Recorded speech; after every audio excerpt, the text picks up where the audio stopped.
Hello, I'm Wes Allen. One of the most important issues to deal with in the pulpit is racism in American culture. Yet preachers often find it to be one of the most difficult issues to address effectively. In the What's a Preacher to Do series sponsored by the Perkins Center for Preaching Excellence, we ask scholars, pastors, preachers, and artists for help.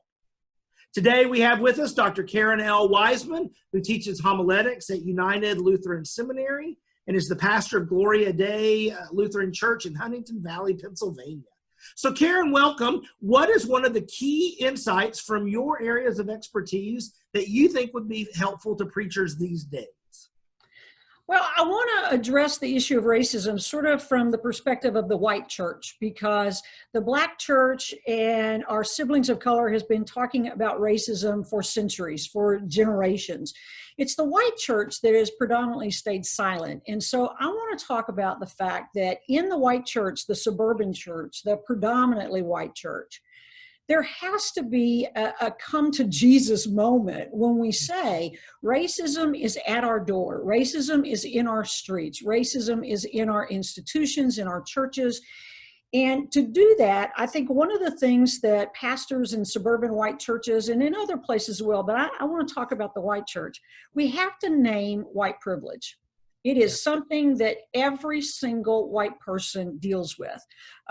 People debate this all the time, but the truth is white privilege exists. And when we're in a pulpit and we choose not to address racism, that is a perfect example of somebody expressing and living into white privilege. Often we're taught in seminary in multicultural settings, and then we move into these suburban contexts that are predominantly white. I think that experience, that growth, that learning that we had in seminary should maintain into the churches where we're serving. So speaking the truth from the pulpit is absolutely paramount. And that means naming white privilege. It means naming white fragility. It means naming racism and the fact that all of who we are is a part of our life. We live in context and community with folks who are being oppressed. So getting up in the pulpit and saying, I'm going to own this, I'm going to name it. We have to address the issue of white privilege right now in this context, in this part of the world. And I think that's our challenge as the white church, is to not stay silent, because to stay silent is to be complicit. Thank you. That's very helpful. I mean, there are certainly lots of resources out there now that are talking about white privilege, the book on white fragility, and lots of others. But for all of that conversation going on, and for your calling preachers to directly name it, we all know that just because we say something in the pulpit doesn't mean it gets heard. Congregations are very good at putting up their defenses, their walls, and entering into denial. And privilege is one of those things that's especially hard for us to get a handle on.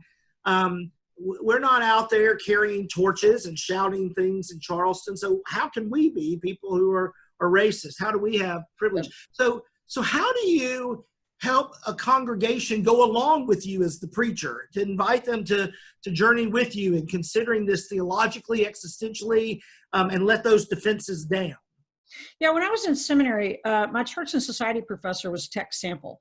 And Tex Sample used to say, there are moments when you have to preach with your bags packed, right? When you load up and you know this is the sermon that may get me fired, that may get the bishop called. You can't do those all the time. And you can't do it at all if you haven't established a level of trust and relationship with your congregation.